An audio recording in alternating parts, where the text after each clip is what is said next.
Hey there, Cosmic Warriors, and welcome back to another video. And if you are new here, my name is Hannah. I am a Western Practical Astrologer. Okay, so today we're going to be talking all about your Neptune in Aries story. Now, before we do get into this, however, if you do find this video to be helpful, then please be sure to give it a like and, of course, subscribe for more if you haven't already. And if you have not watched your Neptune in Pisces story, the videos for that story are up on the channel if you're interested.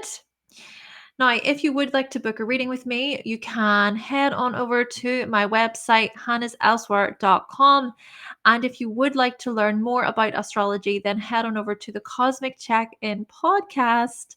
Plus, if you're interested in learning how to read your birth chart simply, you can always pick up a copy of my astrology cheat sheets, which they are a bestseller, by the way. Thank you so much. Okay, so let's present these dates. Neptune will enter Aries on the 30th of March, where it will stay until October time. Now, there will be the retrograde of Neptune. Neptune retrograde throughout 2025 is from the 4th of July until the 22nd of October. And then the thing is that by January of 2026, around the end of January, Neptune will re-enter Aries, where it will stay until about May time. So May time 2038. And then, of course, it will dip into Taurus for a short period of time. But really wrapping things up, though, March of 2039. So we're entering a new chapter, a new story, actually, a whole new story. And we're going to explore the transit via just breaking things down. That's what we're going to do. We're going to break things down. Okay, a couple of things though I would like to mention about the transit just overall. With Neptune taking 165 years to travel through the zodiac, Neptune entering Aries is a big first for us as a humanity. In fact, it's very, very interesting that Neptune, Uranus, and Pluto, these generational planets, are all changing signs within such a short period of time. Pretty wild. Now, the last time Neptune was in Aries was during the mid to late 1800s. And that was a time when people like Beatrix Potter, Marie Curie, and Henry Ford walked the earth, all pioneers by their own right. So perhaps we will see the transition of Neptune usher in new poets, novelists, illustrators, storytellers, scientists, chemists, engineers, inventors, people who will innovate the world and act as trailblazers for the next generation. And of course, with Pluto also being in Aquarius, many will be ahead of their time. I'm talking about visionaries, spiritual warriors, a spirituality revolution is upon us, perhaps. These people will lead the way, urging the collective to learn from their recklessness and from their unnecessary impulsivity. And as Uranus also enters Gemini, technological and educational breakthroughs will hopefully get us to pay attention. So, what I'm going to do is I'm just going to read a few different collective themes that I think will play out.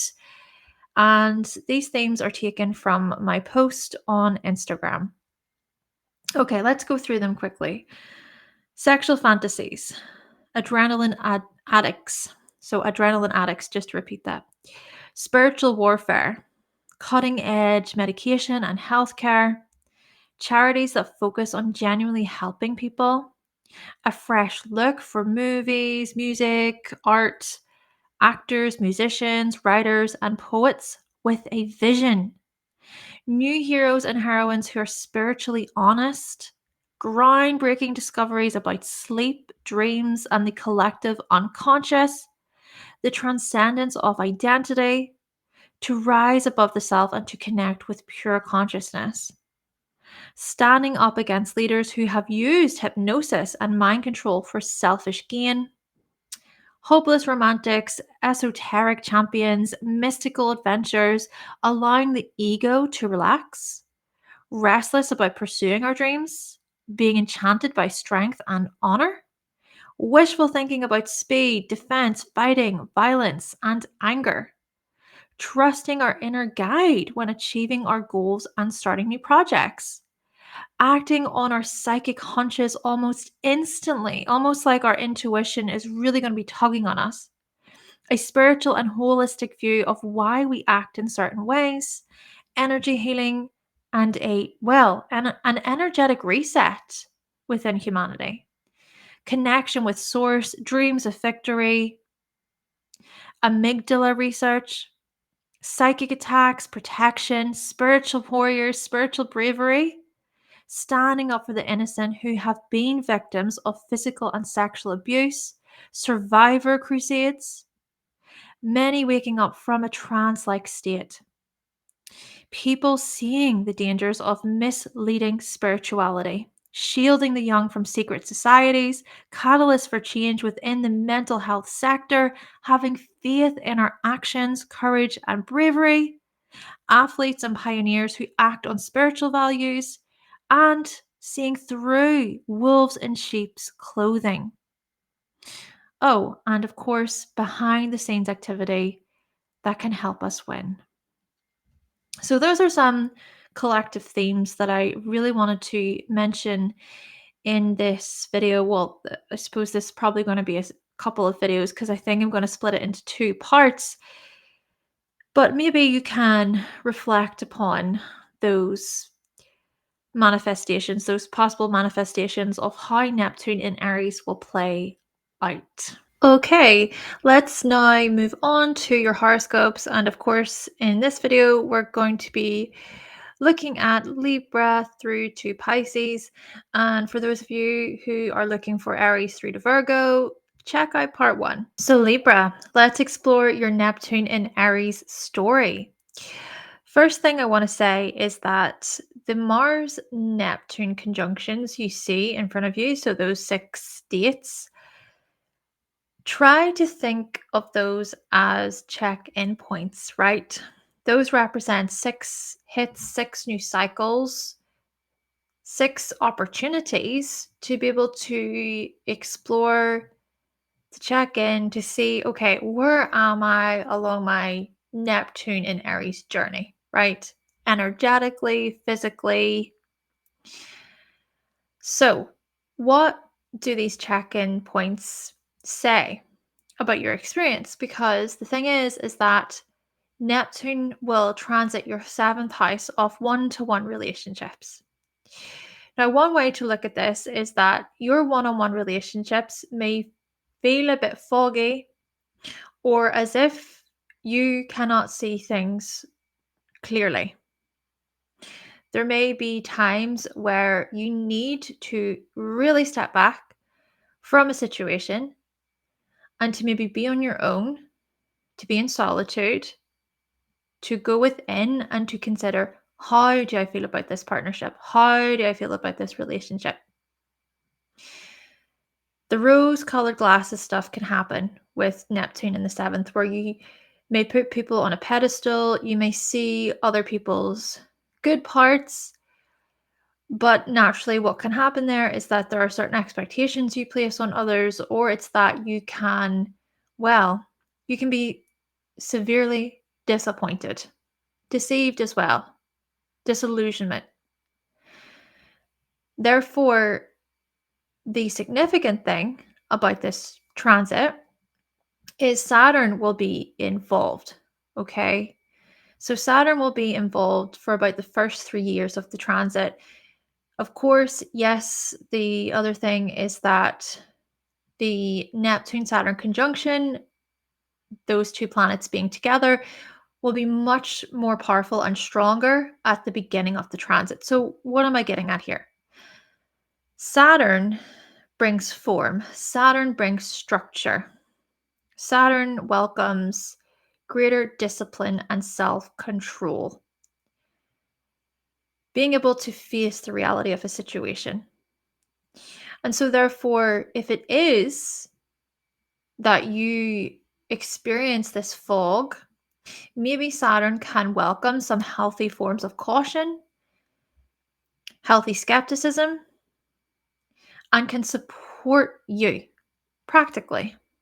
So this could look like, for instance, new chapters, new goals, a fresh start within a partnership, within a relationship. We could look at this even as an ending, right? So an ending that occurs and that is followed by a fresh start, a new beginning. So think about this stuff with relation to, yes, could be committed relationships, could be a marriage, engagement, divorce, separation, but this stuff could also be tied in with business, clients, people you work with, those collaborations. Now, I will also say here that Neptune in your seventh could indicate this new vision, right? This dream that you have, maybe visualizing new goals with a partner. And that within itself can be exciting. It can, right? I'm even thinking to myself, yes, Aries is a very excitable, passionate sign. And so we could see these sorts of emotions heightened, if you will. There could be this champion feeling like, yes, I'm so excited about the next step with you. But you see, Neptune here can also indicate possible fears, phobias. There could be some things that you address within yourself. So, working with the shadow, working with your unconscious, exploring your dreams and fantasies, your deeper yearnings within relationships. Now, February of 2026, yes, there will be the Neptune Saturn conjunction, ushering in this new sort of 35-year cycle to do with, okay, on one side of it, sure, the dreaminess, the idealistic views, the wishful thinking, the new visions of excitement and bliss, nirvana, these kinds of things, with relation to relationships, of course. But then Saturn also says, let's try to be a bit more realistic here. Bring it back down to earth. Are you seeing things clearly? Are you seeing them for what they are? Instead of just focusing on all of the good and all of the dreamy bits, the things that you want to see maybe, how can you also explore other parts of this where you're not living in denial?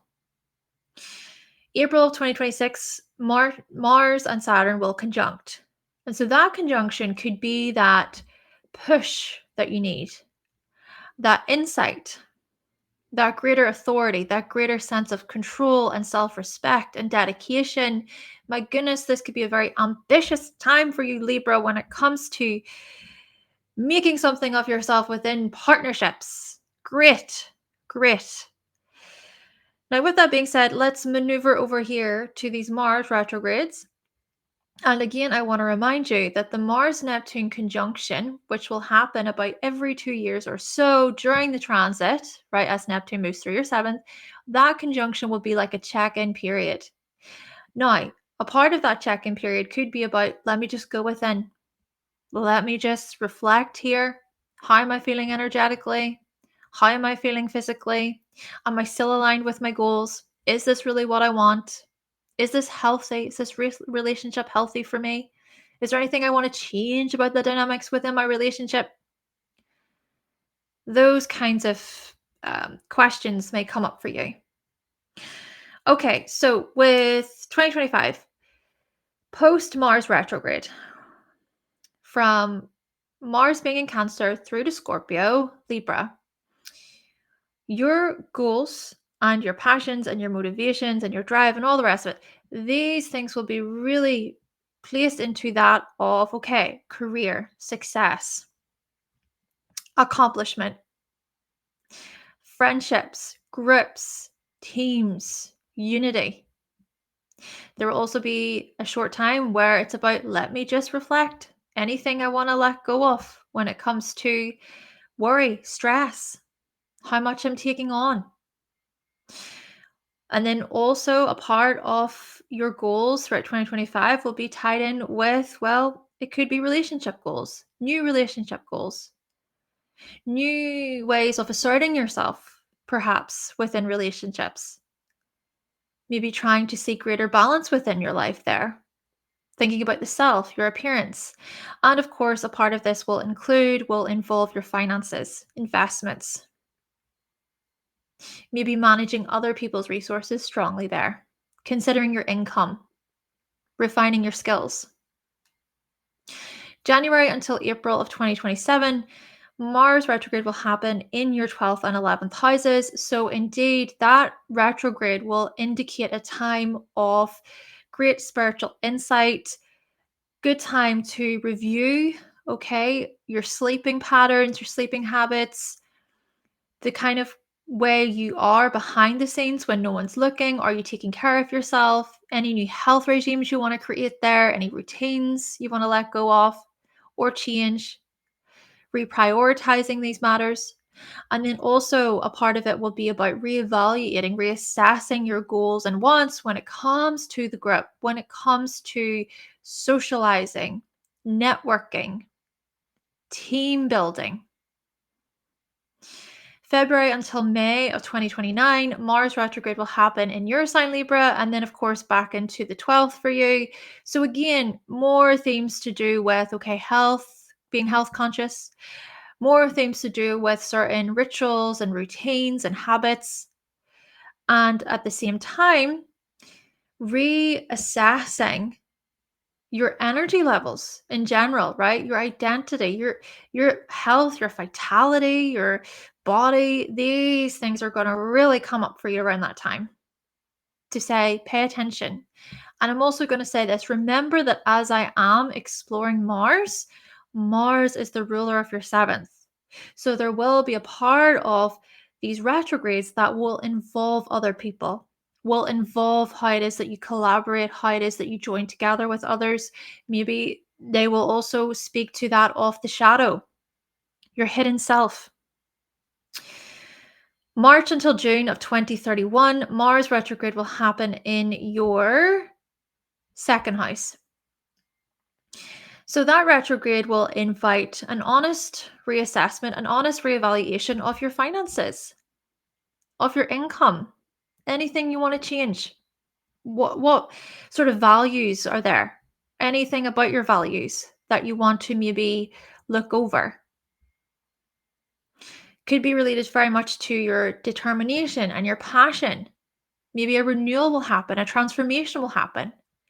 Fast forward to May until August of 2033, Mars retrograde will then occur in your fourth and third houses. So a big part of that retrograde will be about, okay, how am I communicating? Communicating in a philosophical way, an abstract way. How do I see the bigger picture? Anything I want to reevaluate when it comes to the bigger picture, plus reevaluating family matters. Could be about greater responsibility, integrity within the home, holding yourself accountable when it comes to family situations. Then August until October of 2035, Mars retrograde will happen in your sixth house.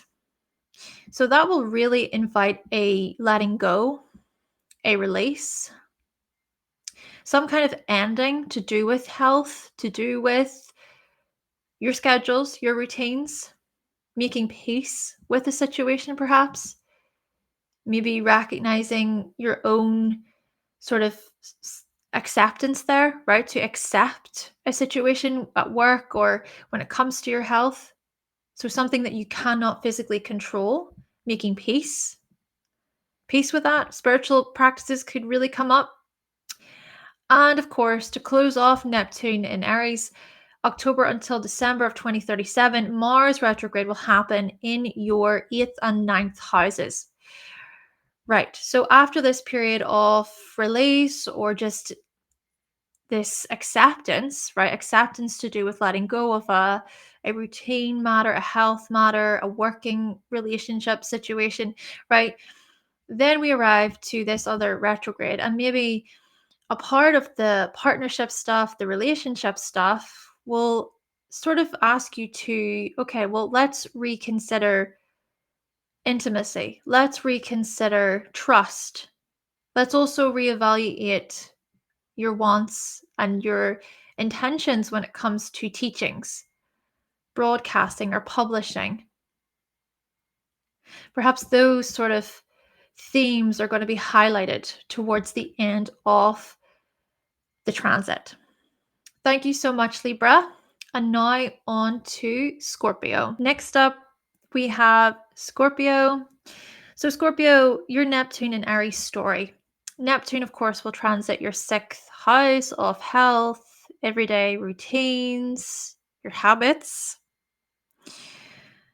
Right. The dates that you see before you that say Mars Neptune, I want you to think of those conjunctions, right? It's the Mars Neptune conjunction every 2 years or so along this Neptune and Aries journey. But try to think of those conjunctions as check in points, opportunities for you to go within, for you to really think about, to reflect upon your energy levels, your intentions, your drive, your willpower.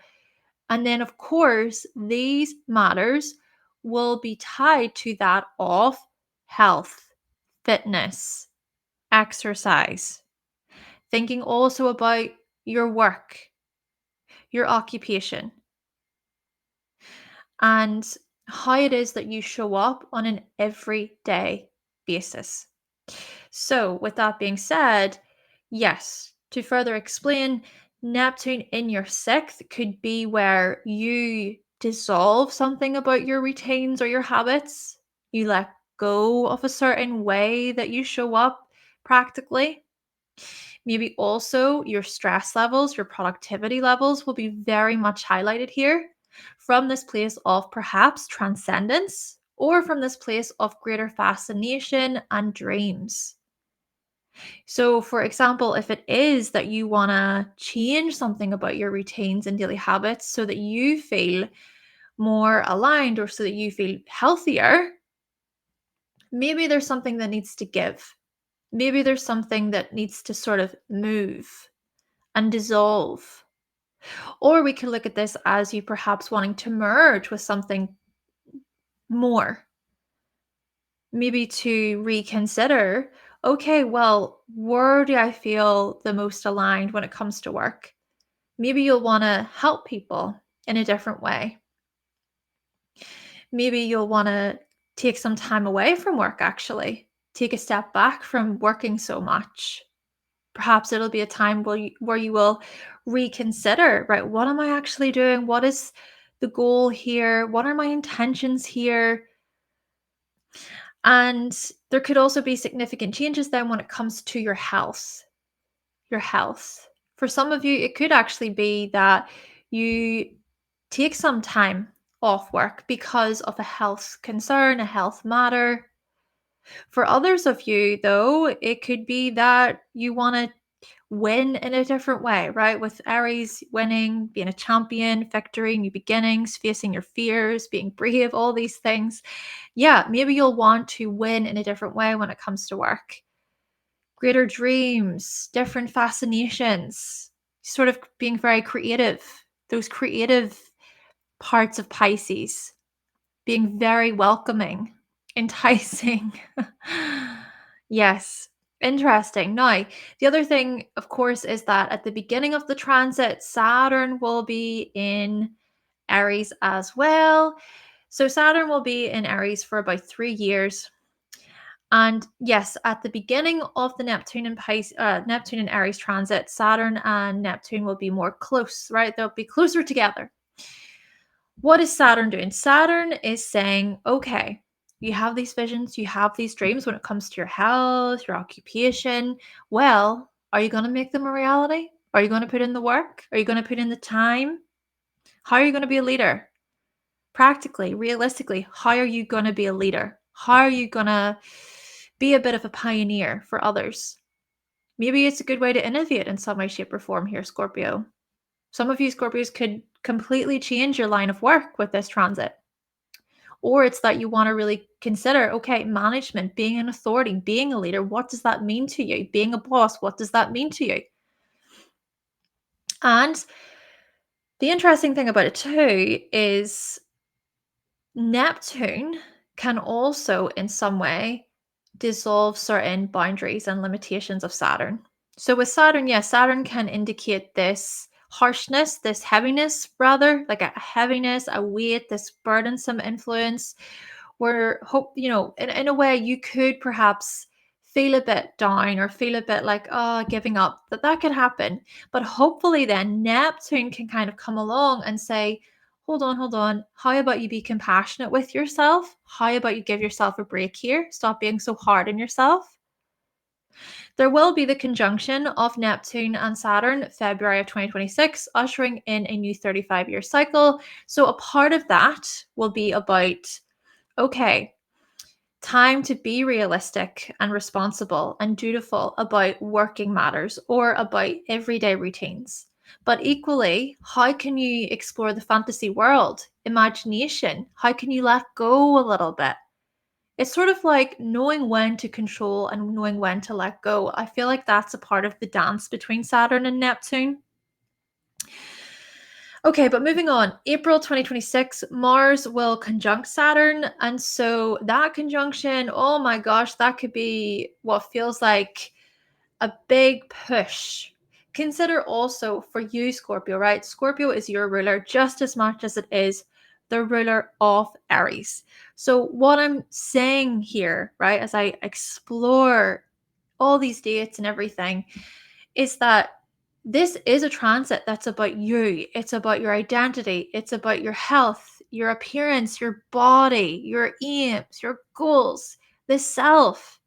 So, indeed, the Mars Saturn conjunction, April of 2026, sort of says, right, that is the kick up my ass I needed. That is the thing that I needed to really wake me up and make me go, right, okay, well, what do I want? And to be responsible, to show integrity, to show honor, to show virtue. My goodness, Mars is so much about honor and virtue as well. It is, it'll be your time to really kick things into gear when it comes to all of that work stuff, the health stuff. So, yeah, we could see interesting development, structure, discipline, greater self control on your part. Scorpio, amazing. Right, but let's now think about the retrograde. So, I have put these dates, and just as a reminder, the Mars Neptune conjunction, that's more like a check-in point, a check-in period. Times for you to reflect on where you are along your journey. And this journey, remember, is tied to that of your working life, your daily routines, and everything with the sixth house. We want to bring the information back to the sixth house and relate it to it. Right. So 2025, post Mars retrograde in Cancer through to Scorpio. We're going to see then for you throughout the rest of the year, you really just thinking more so along the lines of, right, my goals are geared towards my teachings, my publications, furthering my knowledge, furthering my understanding of things. Also, my reputation, my social status, my career path, and how I show up within groups and teams, social networks. And then there will also be a short period throughout 2025 where you're going to try to hopefully focus more on going behind the scenes just to kind of reconsider the balance, right? Balance when it comes to your energy levels, how you can maybe adjust things a little bit, weigh out your options a little bit. And then, of course, Mars will enter your sign, Scorpio, throughout 2025. And so we're going to see for you these new goals being ushered in, new ambitions.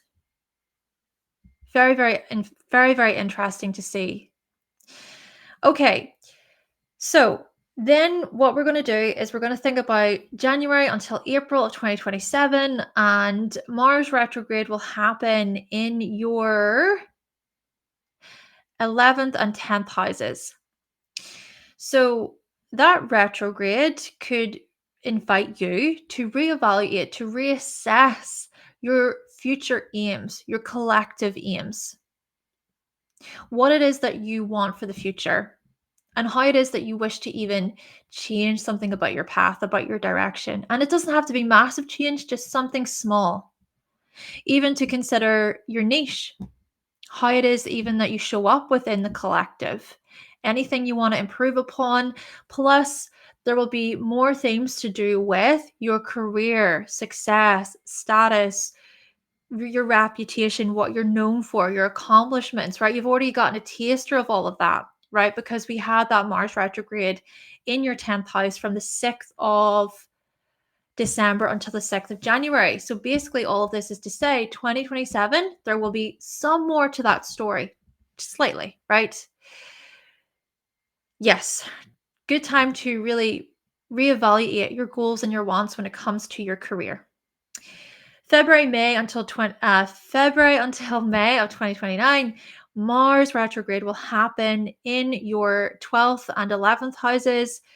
Basically, I think that retrograde could be a good sort of energetic reboot for you, a good way to properly process, recharge, a good way to really take that time behind the scenes to go over, right, okay, well, what have I learned along my journey? Again, we want to bring this information back to the 6th house. So what have I gained along my journey when it comes to coworker relationships, anything that's out of balance there? What am I learning along my journey when it comes to my health and my everyday routines and habits? Can I adjust something?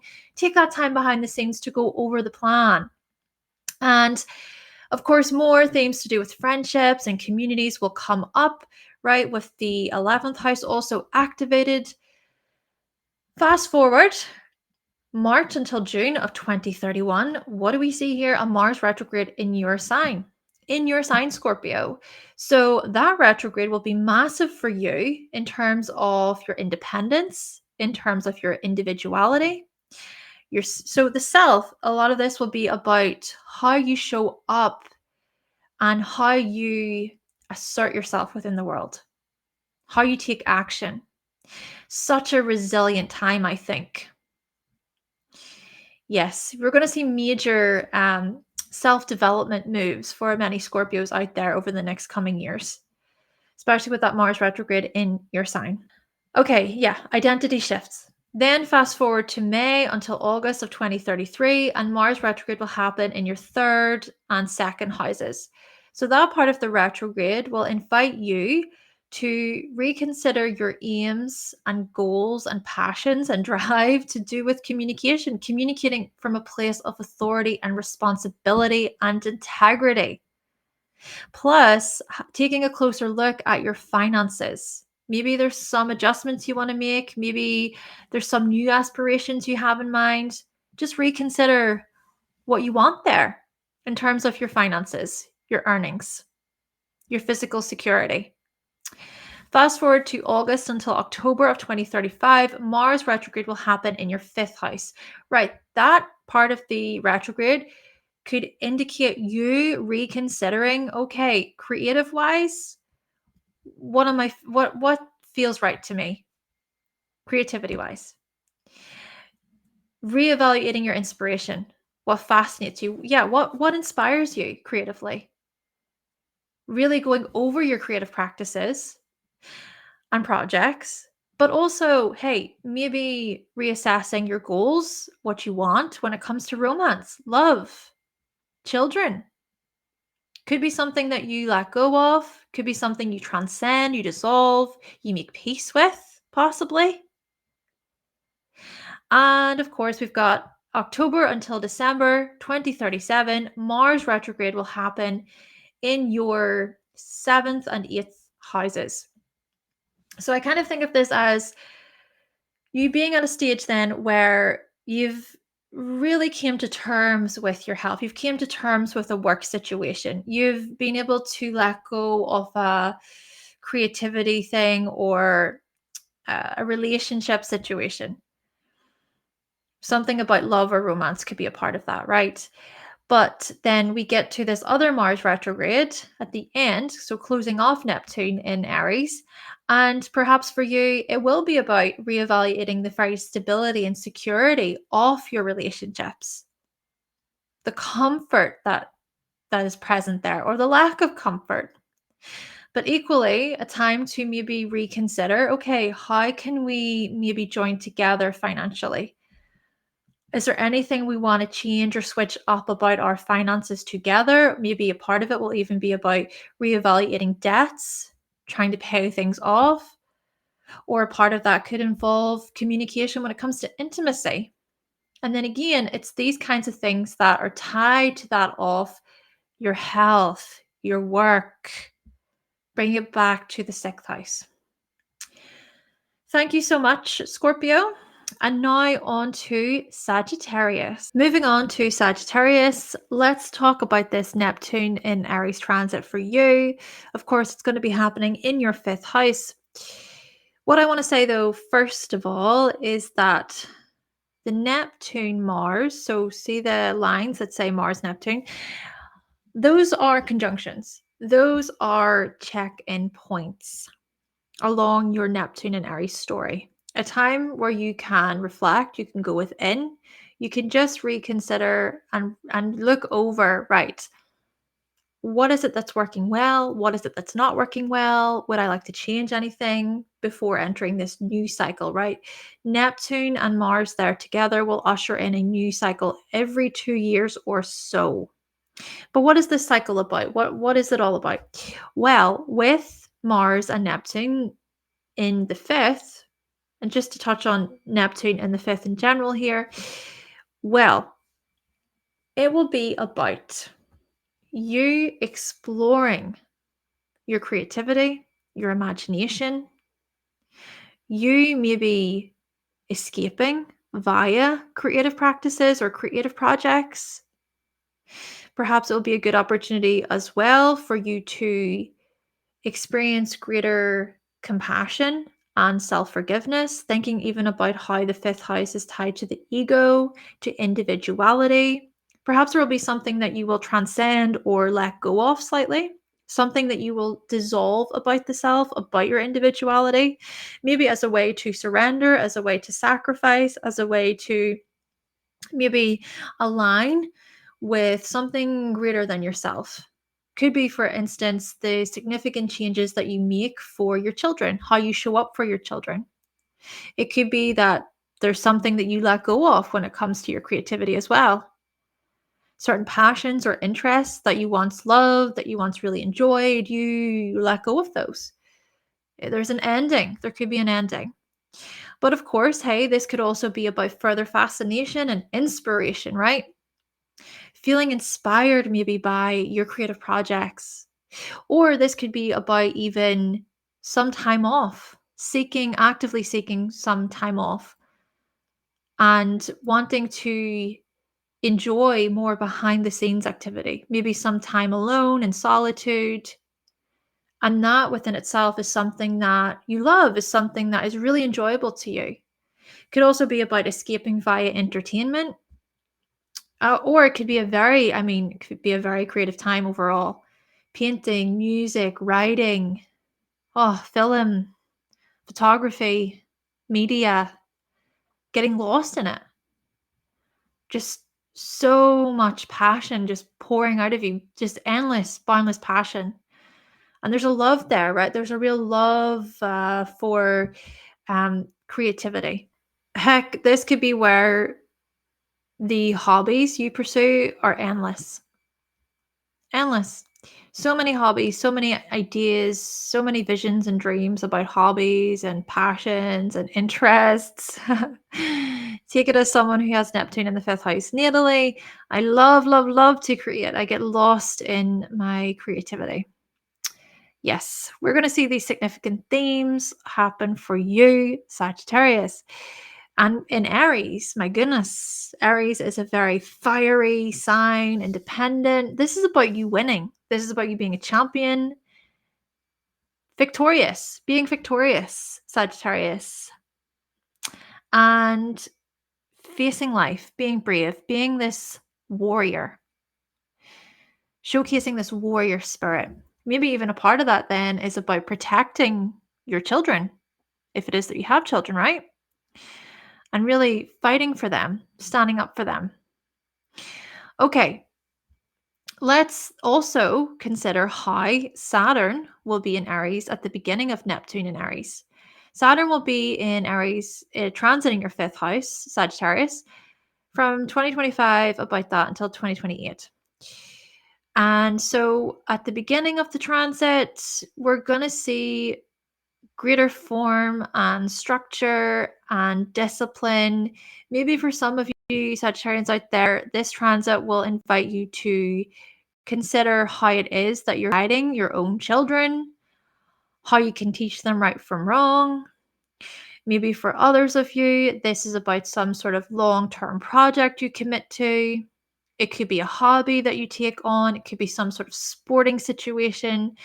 Could also be tied in with taking a chance, right? Taking a chance within a relationship or taking things to the next level when it comes to relationships, maybe different forms of commitment when it comes to love there. But equally, I do think there is something here about, with Neptune being involved, sacrifices that are made. Sacrifices that are made within romantic relationships or for your children, or sacrifices that are made for hobbies and recreation. And the thing is that February of 2026, there will be that conjunction between Neptune and Saturn, ushering in a new 35-year cycle. So, on one side of this, it could be about all of the hopes and dreams and visions and fantasies about creativity and your hobbies. But then Saturn equally can add some form of skepticism, realism, bit of caution, trying not to get too carried away, hopefully. But then equally, Neptune can help soften the sort of heaviness, that burdensome feeling of Saturn. If it is that you feel a bit fearful, or if self-doubt starts to creep in, for instance. Now, on the other hand, yes, Neptune can also be about our fears, our unconscious, things like that. So as I say, hopefully with Saturn partly involved in this, you're not going to get so carried away. You can see things a bit clearly in comparison to Neptune being there alone.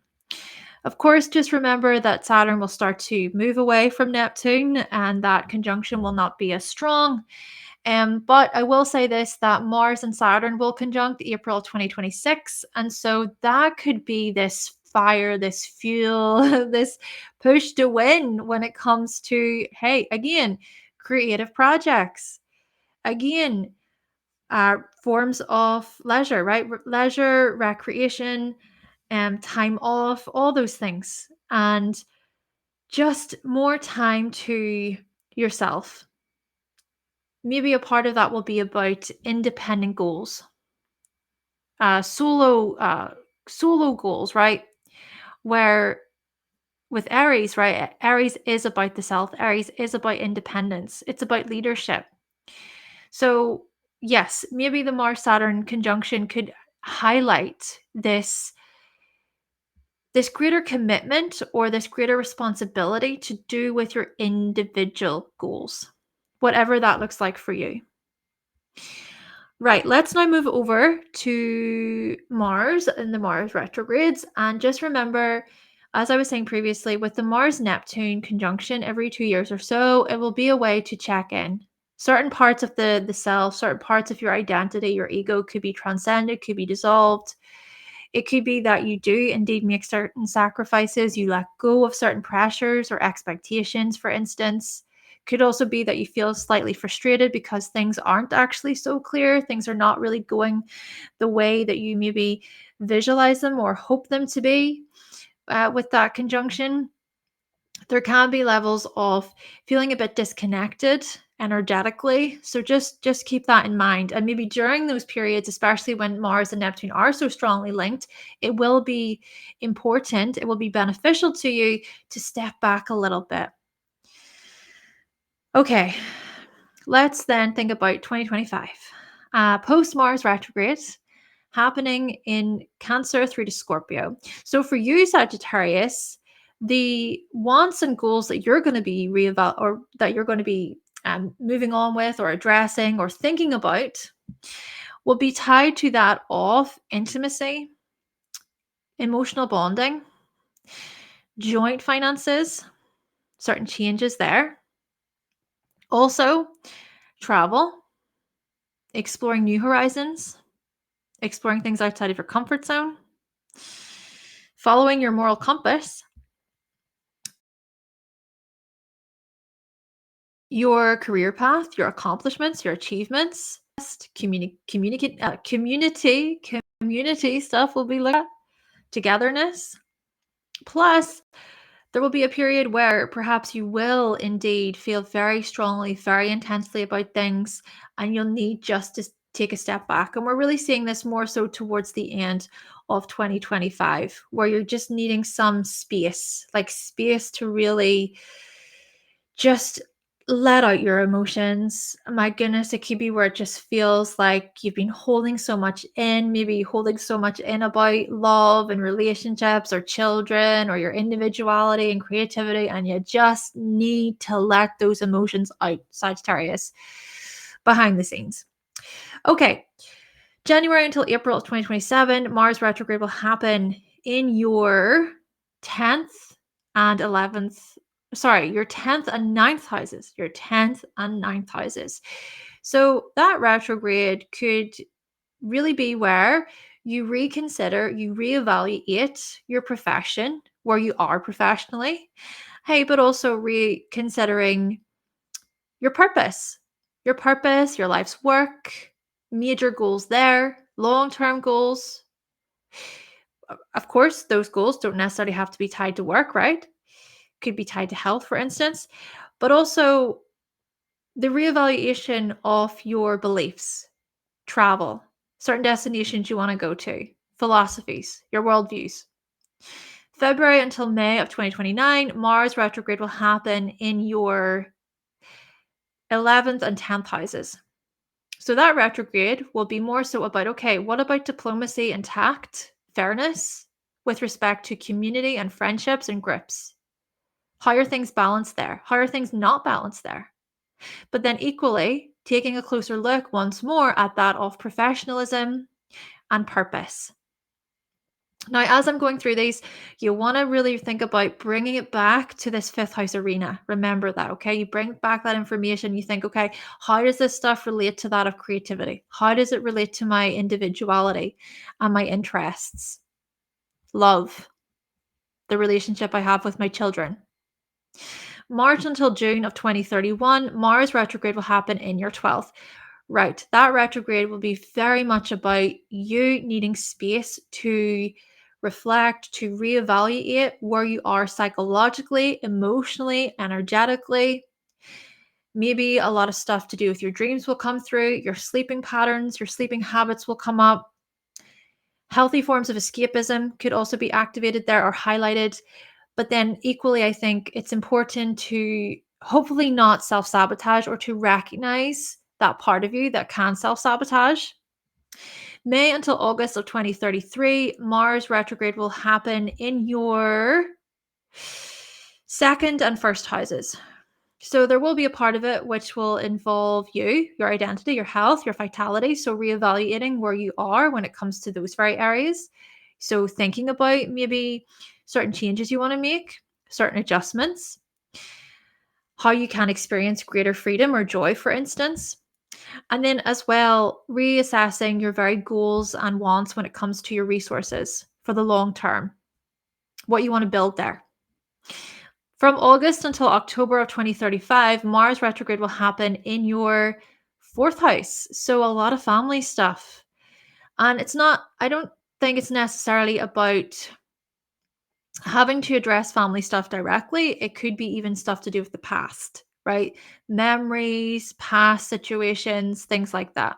I suppose that's the thing about retrogrades, right? It usually does say, right, there's something here about the past that's coming up. So yeah, there could be things to do with past sort of family relationships or finding inner peace, sort of experiencing greater serenity or just self-acceptance when it comes to things you can't control, when it comes to family, when it comes to your living situation. Okay, and then October until December of 2037, Mars retrograde will then happen in Gemini and Taurus, so your seventh and sixth houses. So we come to the end of Neptune in Aries, and it will be about, okay, let me just take a closer look at my relationships and anything that you want to switch up there, flexibility, versatility with Gemini. But then also a part of it will be about your wants and goals to do with your working lives or your daily routines and habits and rituals, stuff like that. from a place of greater stability and security, of course. But I think by the time you get to that point, there will be a lot that you will have addressed, right? You will have addressed about your individuality and about love. And maybe even a big part of that will be strongly tied to self love, greater acceptance, greater self acceptance. Thank you so much, Sagittarius. And now we're going to move on to Capricorn. Okay, so Capricorn, let's talk about this Neptune and Aries transit for you. What's happening? First of all, I want to say that Neptune will transit your fourth house. And I also want to say that there will be these 6 significant check in points, these 6 significant hits, so to speak, throughout your journey. As Mars and Neptune conjunct every 2 years or so during the transit. Right, so let's break this down. Neptune traveling through your fourth house over the next 14 years, Capricorn, could very well highlight this idealistic view when it comes to family, when it comes to creating a home. Maybe for many of you Capricorns, you're really yearning for this place of peace, to experience greater serenity and peace within the home. Maybe wanting to be very creative at home, using home as a way to escape. But more so, I think this is about comfort. This is about inner security, feeling safe.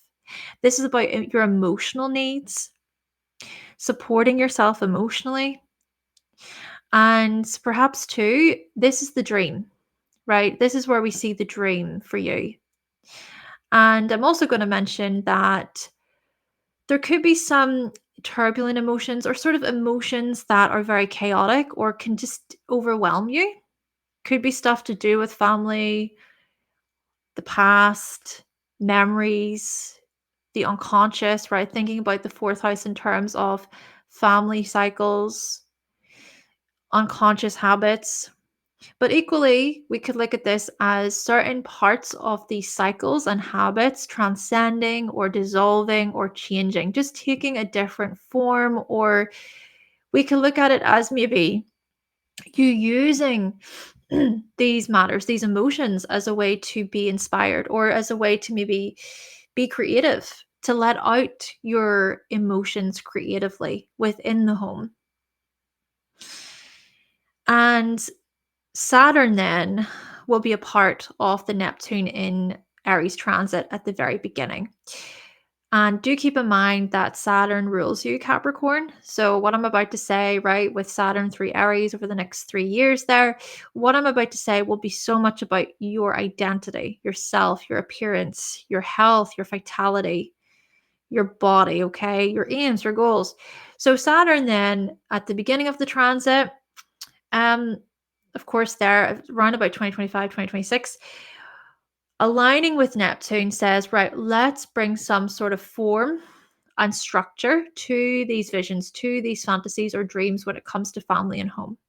I mean, you could have this vision in your mind, Capricorn, about the kind of home you want to live in or the place you want to be in, or even just the way you want to change your room or just change up your house.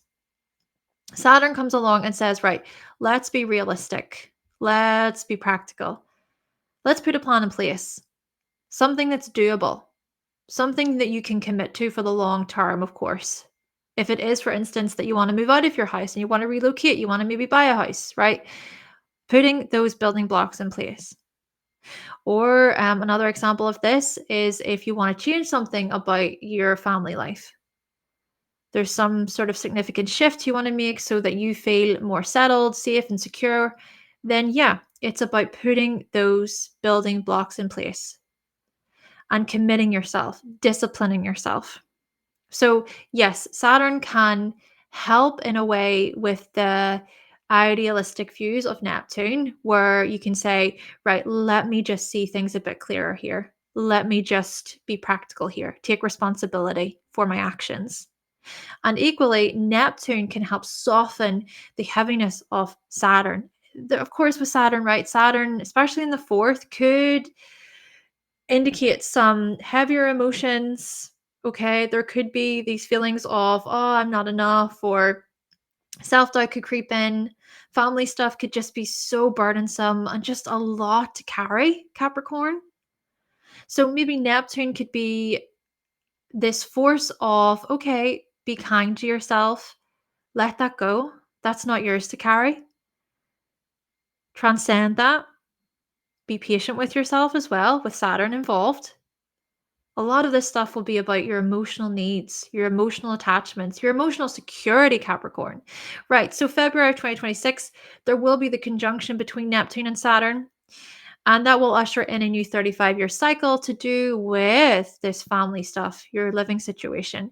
So, one part of it could be where Saturn says, let's build for the future here, let's commit to a plan here. But Neptune on the other side of this says, well, let's also dream. Let's give ourselves some space to visualize, fantasize a bit, to imagine, and not hopefully not to be so narrow minded, I guess.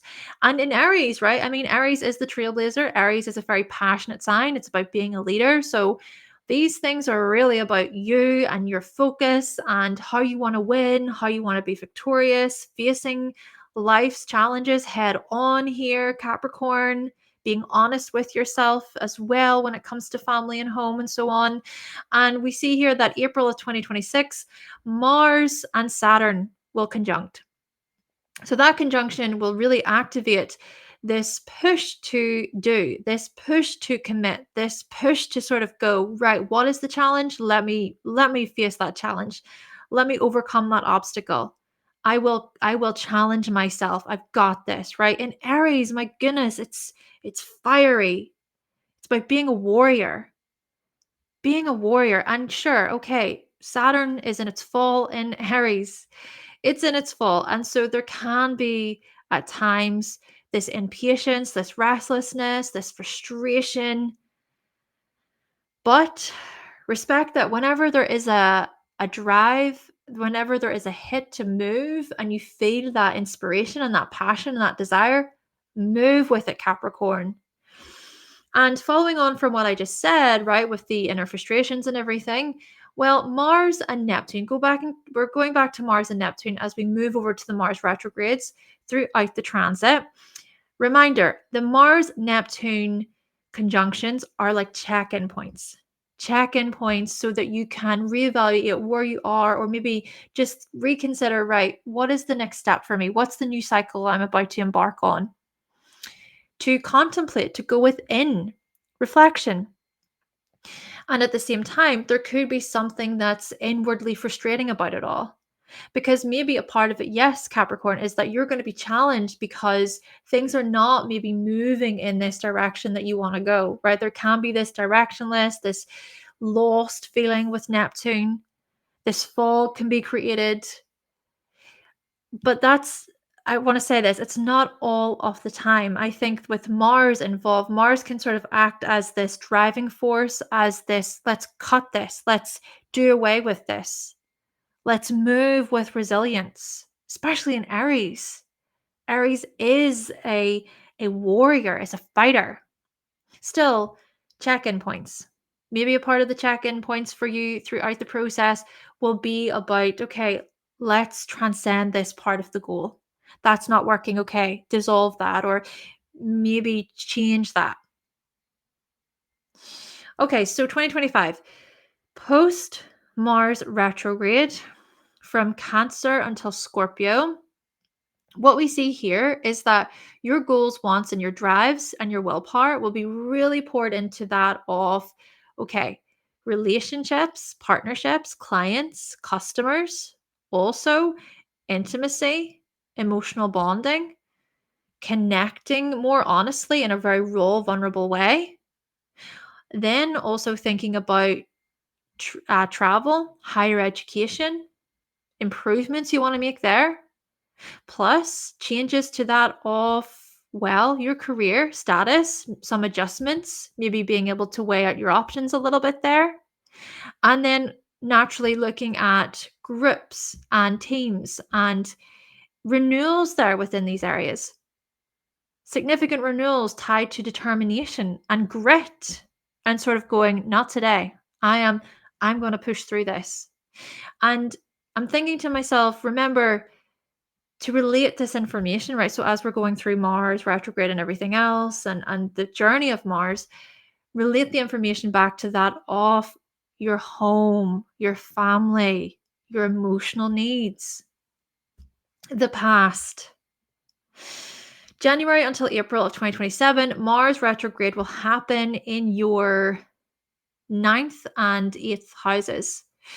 That part of the retrograde could invite you to reevaluate what your deeper passions and desires are, especially when it comes to joint finances, shared resources, intimacy, connecting on a deeper level, thinking about sex there as well. And also to reevaluate your goals when it comes to your teachings, your offerings, your services, what you broadcast, what you publish with the world. Maybe some legal disputes will come up or legal matters will come up so that you can fix things, adjust things. February until May of 2029, Mars retrograde will happen in your 10th and ninth houses. So more stuff to do with could be legal concerns. It could be about polishing up your publications, right? More stuff there, right? Older things, older patterns could come up. And then also there could be some sort of older discussion or situation tied to that of career, management, success, status. But that part of, the retrograde will still highlight something about, okay, how can I create greater harmony? Creating greater harmony and balance when it comes to accomplishments, long-term goals, your purpose. March until June of 2031, Mars retrograde will happen in your 11th house. So that part of the retrograde will be quite that could be a very determined time. A time where you're going to refuse to take no for an answer, maybe when it comes to communities and groups. Maybe it will be about leaving a long-lasting impression on others. Could also be about leadership when it comes to teams and causes or movements or charities, wanting to make a difference within the world, wanting to transform society. There's a big push for those things. Again, though, with the retrograde motion, it could be that you reevaluate your wants and passions in this way. Maybe it could be an older sort of community situation that you look over. May until August of 2033, Mars retrograde will happen in your sign partly, and then also in your 12th house. So a part of that retrograde, yes, okay, will be about your personal aims, goals, your ambitions, your accomplishments, your purpose, your direction. All of those things will be very much highlighted. So really reviewing those areas in a very patient, methodical way to be responsible, to show integrity, to practice honor and virtue. But then another part of the retrograde will be about, okay, right, what are my visions? What inspires me behind the scenes? What lifts me up? Reconsidering even how it is that you can see the glass as half full rather than the glass as half empty, right? Optimism and positivity, faith, all those things tied to Sagittarius. Okay, moving on then, August until October of 2035, Mars retrograde will happen in your third house. So that part of the retrograde, a good way for you to maybe reconsider your research, your studies, maybe studying certain spiritual subjects could be a big thing there. Or it could be about your goals and your ambitions when it comes to communication, and especially how communication is tied in with creativity, art, media, photography, your intuition.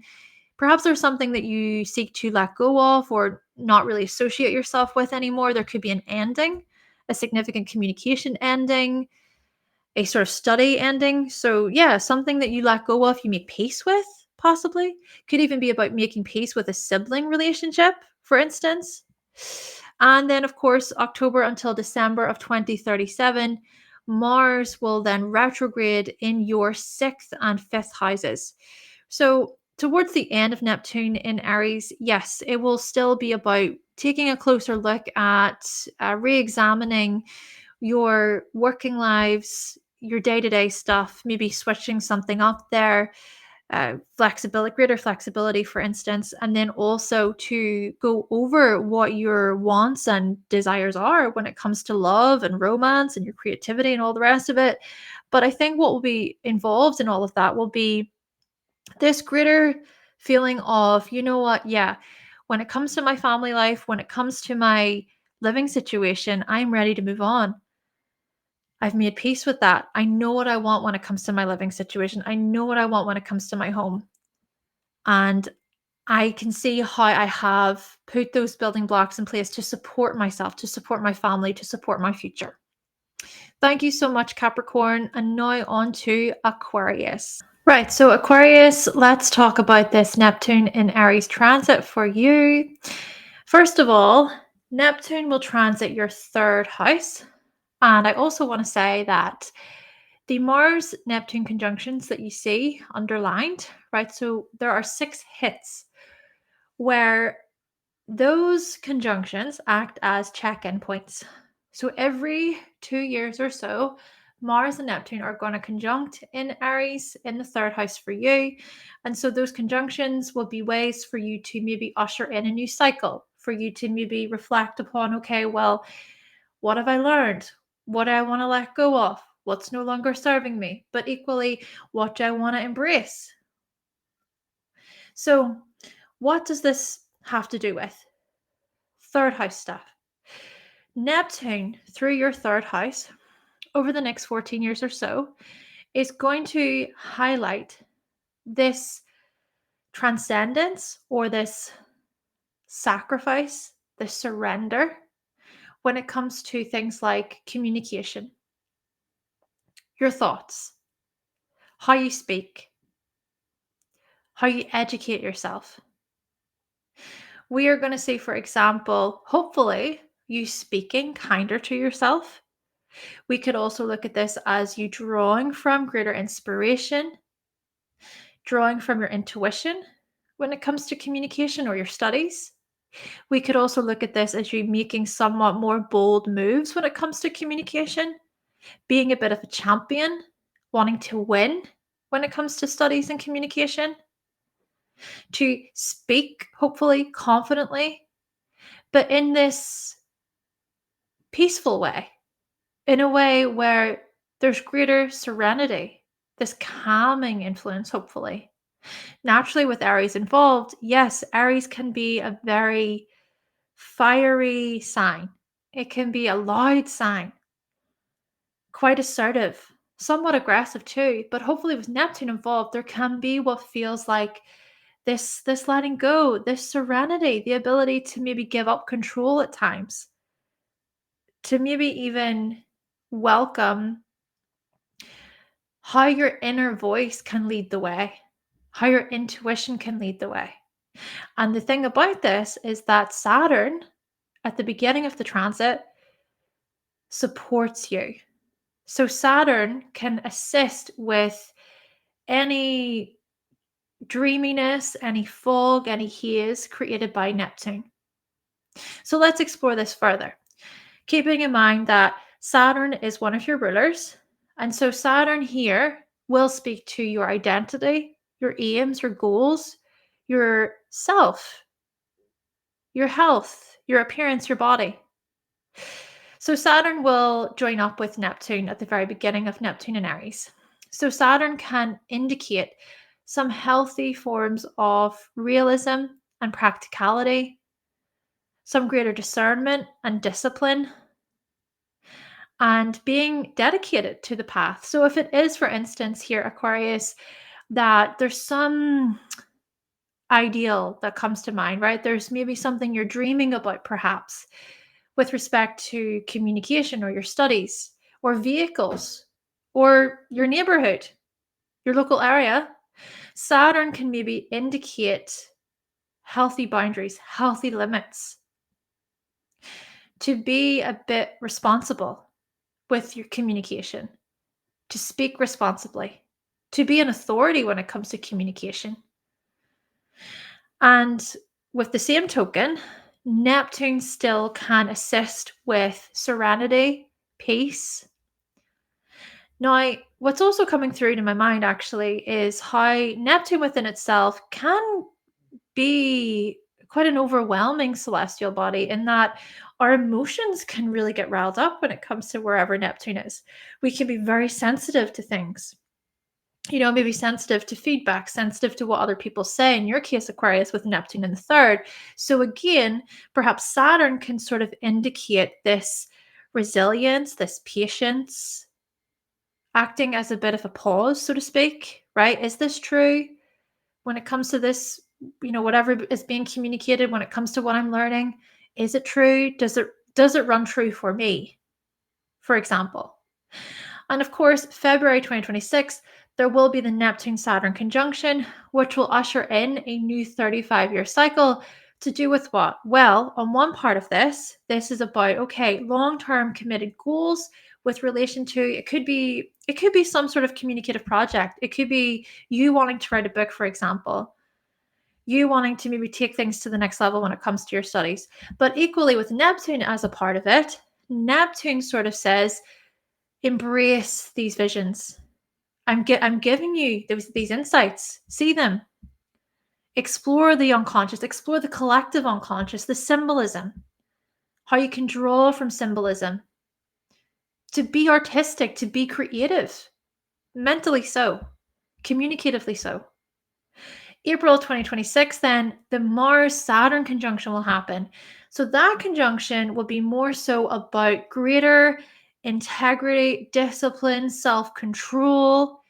It's about, okay, managing your energy levels effectively, committing to a plan, and really pushing forward with that plan slowly and steadily. Recognizing that, yes, where Saturn is, there are going to be obstacles, there are going to be setbacks. But Mars acts as this driving force, this push to victory, to want to win, saying, yes, you can do this. You can do this when it comes to the communication stuff, the study stuff, the local area stuff, such as you wanting to maybe change where you live, or you wanting to show up as a bit of a confident communicator when it comes to communicating, with people in smaller social circles or closer social circles. Right, let's now think about Mars retrograde. And again, just as a reminder, the Mars-Neptune hits, right? Those conjunctions will act as times of, okay, let me reflect. Anything I want to transcend, anything I want to let go of or dissolve when it comes to my thoughts. This could really be amazing, actually, Aquarius, for shifting certain thoughts. And that's important for you, I think, to an extent, because Aquarius, you can often fixate on thoughts and sort of go over and over and over the same thing. So maybe in some respects, this is a transit that can help you with that, to be sort of emotionally honest with yourself there, to have greater control, self-control, self-discipline there. Okay, so yes, as a reminder, Mars and Neptune can be where you check in with yourself. You embrace a new cycle along your path. Right, 2025. Post-Mars retrograde in Cancer, what we're seeing for you, Aquarius, throughout the rest of 2025 is your wants, your aims, your goals, your willpower and drive really going into that of your services, your routines, your daily habits, followed by your relationships, your one-to-one partnerships, clients and customers, showing up there and being expressive. And then also thinking about your psychology, your health, looking after your mental health, but then equally thinking about how you break down complex information. Plus, those goals of yours and your passions and how you sort yourself will further go into that of higher education, learning more, expanding your horizons, and then finishing off 2025 with more of this sort of energy, this focus, this drive going into that of commitment, accomplishment, your purpose, your life's work, feeling very strongly about those areas throughout the year. January until April of 2027, Mars retrograde will happen in your 8th and 7th houses. So that retrograde will indicate a time of, okay, let me honestly review how I am feeling psychologically, how I am doing when it comes to these occult-like practices of mine, maybe reevaluating taboo-like subjects, going over intimacy related matters, plus relationships, especially collaborations. Collaborating perhaps on a one-on-one level, or it could be about committing more romantically. February until May of 2029, Mars retrograde will happen in your ninth and eighth houses. So that retrograde will be a way to review, to re-examine your meaning, the bigger picture, your why. Also to reevaluate your higher education, further learning, further discovery. Plus, more themes to do with your psychology, the occult, the taboo, intimacy, trust, those kinds of things. Emotional bonding will be reevaluated. Older sort of themes could come up. But remember, whenever those older themes come up, you can maybe get a grasp or you can get a hold of, okay, what's working? How have I improved? Recognizing that you're not going to take part in the same cycle over and over. March until June of 2031, Mars retrograde will happen in your 10th house. My goodness, what a time to really review status, reputation, renewals and transformation tied to those areas for you, Aquarius. You really taking that time to go over, well, what are my priorities here? What do I want when it comes to success? Indeed, there could be something you transform at that time. May until August of 2033, Mars retrograde will happen in your 12th and 11th houses. So that part of the retrograde will honestly be about taking some time behind the scenes, away from the public eye, reevaluating status and reputation and long-term goals, long-term accomplishments, but just needing that time in solitude. Not feeling this urgency to sort of prove yourself or do anything so much. Just take that time. And then that can even assist you with okay, well, what do I want to communicate? How do I want to learn? What am I studying? Because that's the thing. We also want to bring this information back to the third house arena as we're going through the retrogrades. Just keep that in mind. Okay, so another part of it then, of course, will involve friendships, teams, groups, reevaluating causes, charities, movements, being a part of something bigger than yourself, feeling inspired when it comes to social change. And again, that could be tied to how you communicate effectively with an audience. August until October 2035, Mars retrograde will happen in your second house. So that retrograde will be quite good for reevaluating your ambitions, your goals, your wants when it comes to finances, resources, gaining wealth. But a part of that will be about surrender, letting go, something coming to an end, maybe when it comes to a source of income. Maybe finally making peace with a material situation, a resource situation. Could also be tied in, of course, with physical security. And maybe because you look over what you actually want there, you can actually accept that, hey, you know what, wasn't meant to be. Or actually, I would like to embark on this next journey. But it's a part of that is about letting go and serenity. Having faith, inner faith, indeed. Trusting your inner guide when it comes to material matters.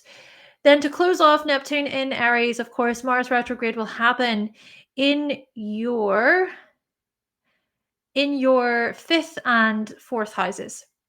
So to close the retrograde, you will also reconsider, re-examine, okay, what are your priorities when it comes to love and your forms of enjoyment? I mean, perhaps more time off will be very much activated or looked over. Or it's that you will really reconsider family stuff, maybe seeking greater peace and comfort, greater calm, basically, when it comes to family, your family life, your living situation. But what I will say here is that by the time that happens, we will have went through this whole cycle. And I think a big part of what will come through for you is being at peace with certain thoughts, being at a point where The ways that you think going into the Neptune and Aries transit is so different to the ways you think coming out of it. And that within itself is a victory. That within itself is like, wow, I've really changed. Thank you so much, Aquarius. And lastly, then, this brings us to Pisces. Okay, so Pisces, let's talk about this Neptune in Aries transit for you. Of course, it will be happening in your second house of resources and finances and self-worth, what you value, etc. And I do also want to mention here that the dates you see before you of the Mars Neptune conjunction, right, they are underlined. They represent significant check-in points along your journey. They represent new cycles, new chapters, a way to go within and to reflect upon where are you at. And that's going to happen about every 2 years or so. Yes. So what is this? What is this all about? What is the reflection? What are the check-ins all about? Well, let's think about how with Neptune transiting your second house over the next 14 years, we are seeing significant shifts and changes to do with your income, your materials, the physical world. So, one way to think about this is that you could really draw from your gifts and talents tied to spirituality, tied to your intuition, your creativity. And so you could really push forward with a way of maybe earning money from these skills, from these talents, these gifts. Another way to think about this, though, is there could be greater serenity or trust when it comes to your resources and money. Maybe it'll be where you surrender, you let go a little bit, you ease up, and you sort of trust that what will be will be. This is where we could see some significant spiritual values show up. Perhaps also a part of this is about you being somewhat charitable with your resources, with your money. Very giving indeed, very generous. But then again, this could also be where you're overly idealistic about finances. Or it's that you may misplace things, you may lose things, you may be a bit confused about things, right? There could be that deception. Perhaps that's something to just be wary of a little bit, to be cautious of. Though I will touch more on Saturn in a moment because Saturn has something to say about the idealistic stuff. But still, Neptune in the second house could also indicate dreams when it comes to resources and money. What's the dream? What are your visions? There could be newfound sort of visions coming up here. Of course, Aries is about new beginnings. But you see, Aries is also about where we wish to win, to be victorious. So there could be these kinds of themes highlighted, and with Neptune involved, there could be this dreaminess, this new vision that you have where you are really believing in miracles. You're believing in the next step, this next chapter of your life when it comes to finances and resources, maybe providing for loved ones, providing for those you care about. And it could also be about facing your fears and just being brave about financial matters. Being brave when it comes to your self-worth. I mean, that's another thing. There could be something about your self-worth that's transcended, that dissolves, parts of the self that transcend. It's almost like a part of the ego is let go of, right? And that within itself can be very healing. And maybe also a part of this is about what inspires you. You know, what really inspires you in terms of your values, your self-worth. Could be major sort of self-esteem changes here. Maybe because you finally let go of a sort of pattern or cycle that doesn't serve you. Okay, so Saturn. Let's talk about Saturn. I brought up Saturn earlier because Saturn is going to be in Aries at the beginning of the transit. So about 3 years. So from about 2025 until 2028, okay? And especially at the beginning of the transit, Saturn will be closely linked with Neptune. There will be a bit of a conjunction, things will start to ease, of course. But Saturn says, right, with Neptune in your second house, Pisces, if it is that you are being overly idealistic or a bit wishful, or you are wearing rose-colored glasses, Saturn can come along and say, let's be real here. Let's bring this down to earth. Let's make use of this. Let's really consider, okay, what are your passions and how can you make them a reality?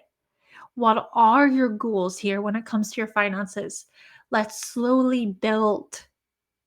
And with the same token, Neptune involved still invites that dreaminess, that sort of hope, that vision, that way of believing in miracles to an extent.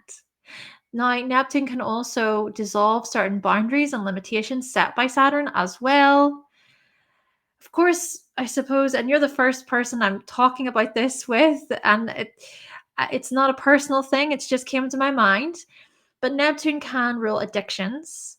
So, we maybe want to be mindful about addictive tendencies to money or losing yourself perhaps in a financial way. Or there could be this boundlessness stuff to do with self-worth, things like that. Again, though, I can't help but think that Saturn, if you can work well with Saturn, Saturn can invite some healthy limits, discipline, integrity. Okay. Oh, self-respect as well. Okay, so February 2026, there will be that conjunction where the two planets merge, they unite, they will usher in this new 35-year cycle. So as Saturn is trying to create form and structure, Neptune is trying to dissolve things and can create a bit of a fog. So hopefully it's about trying to balance out your idealistic views versus your realistic views. Relate that stuff to that of your financial goals, your material goals, those new beginnings, new chapters present. April of 2026, Mars and Saturn will conjunct in Aries as well in your second house. So that part, I think, could really invite this determination, this self-control, this discipline, right? This passion within you to want to make things happen materially and just, going for it. Maybe even going for it when it comes to refining your skills, right? Thinking about skills with the second house. You could really improve upon your skills. It's about self-mastery. It's about resilience. Oh, yes. Greater patience as well. Being patient about the long term, being in it for the long term to master a certain skill. Amazing. And being very innovative, being a leader along your journey. So back over to the other side. Let's talk about Mars retrograde. And just as a reminder here, the Mars-Neptune conjunction will be these check-in points where you perhaps can really go over, right, where am I along my journey? Anything I want to let go of? What is aligned with me spiritually, energetically? Could also be inner frustrations, right? Energetically speaking, yes, it could be where you feel a bit like, oh, when's this going to move? When's this going to turn? When am I going to see things clearly? But you just got to move slow here with this influence. Okay. Oh, and you know what as well? Could even be a good opportunity to release any pent up frustrations, I think. Okay, so 2025, let's explore it. Let's explore 2025. Post Mars retrograde from Cancer through to Scorpio. So for you Pisces, what we're going to see throughout 2025 is your ability to maybe focus more so on your goals related to what? Related to things like children, creativity, art, off time, free time, work, the day-to-day, your routines, your one-to-one relationships, partnerships, anything you want to improve upon there, changes you want to make about intimacy, deeper connection, deeper bonds, creating greater harmony within those areas. And then also to really think about and to consider your worldviews, your beliefs, and being very passionate about such matters, of course, with Scorpio involved. There could be some sort of renewal, a transformation tied to your worldviews or your teachings, for example. January until April of 2027, then Mars retrograde will happen in your 7th and 6th houses. That retrograde will invite you to re-examine what your priorities are, what your schedules are like. From this place of greater self-expression, maybe joy, happiness will be a part of it. And you've already gotten a taster of that, of course, right? Because Mars retrograde was in your 6th house from the 6th of December until the 6th of January. But then another part of that retrograde will be about, okay, how it is that you collaborate with others. Maybe collaboration from a place of service, from a place of work, but also health could be a part of that. Maybe the health of your partner, the health of your significant other could be reassessed, reviewed. February until May of 2029, Mars retrograde will happen then in your 8th and 7th houses. So again, more of those themes to do with partnerships and even clients and customers and things you want to clean up there and reprioritize your goals, right? But also matters to do with trust, commitment, and maybe we could also look at this as financial sharing, right? So joint financial matters could come up, maybe as a way to honestly review, right? Okay, what's off here? What do we want to change here? Which kinds of adjustments would we like to make? And then fast forward to March until June of 2031, Mars retrograde will happen in your 9th. That's going to be, I think, pretty significant for you teaching wise, perhaps. Or, we think about with the 9th house, yes, it's about higher education and maybe advanced training and learning more and just deepening your understanding of things with Scorpio involved. I also think it's about how it is that you sort of distribute your knowledge to the world. Being a bit of a teacher, I wonder to myself, is it that this is going to be a part of your path, right? Maybe it's that a big part of many of you Pisces is that you'll want to transform in terms of your teachings, or it's that your very beliefs about the world or your world's views, those kinds of things, right? Thinking about religion and philosophy and so on, those things will strongly transform. And I also want to say here that as I'm going through the journey of Mars, you want to bring it back to the 2nd house, bring it back to those 2nd house themes of self-worth, your skills, money, resources. May until August of 2033, Mars retrograde will happen in your 11th and 10th houses. So that part of the retrograde Pisces could invite some time to reconsider the quality of your friendships, how certain communities and teams are long lasting, and maybe long-term goals will be a part of that, right? Maybe long-term goals when it comes to social networks. Plus, reevaluating your status, your reputation, what you're known for. Being known as this philosophical person or as the scholar, so to speak, or this knowledgeable person, right? Maybe a big part of that retrograde will be about reviewing how your purpose, how your career aligns with your beliefs and your worldviews. Then fast forward to August until October 2035. What do we see? Mars retrograde in your sign Pisces.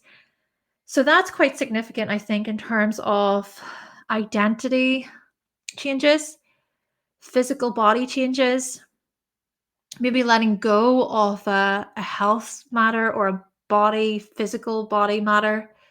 It could be about making peace with your body, making peace with your identity, experiencing this greater calm and serenity because you're able to go, you know what, I accept this about myself. I accept this about the next chapter of my life.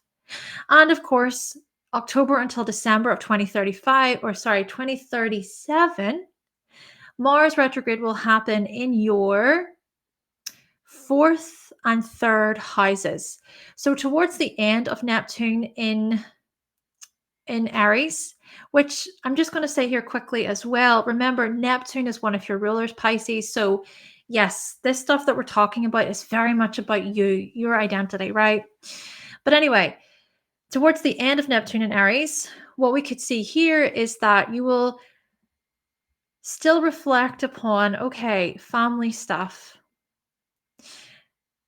your living situation, how you want to maybe create some sort of change there within those areas, to maybe also communicate what it is that you need emotionally around the time, to reconsider what it is that you want to say, maybe having to explore an older conversation with a family member, or more specifically, an older dispute with a family member, or about how you live, right? So thinking about your home life there.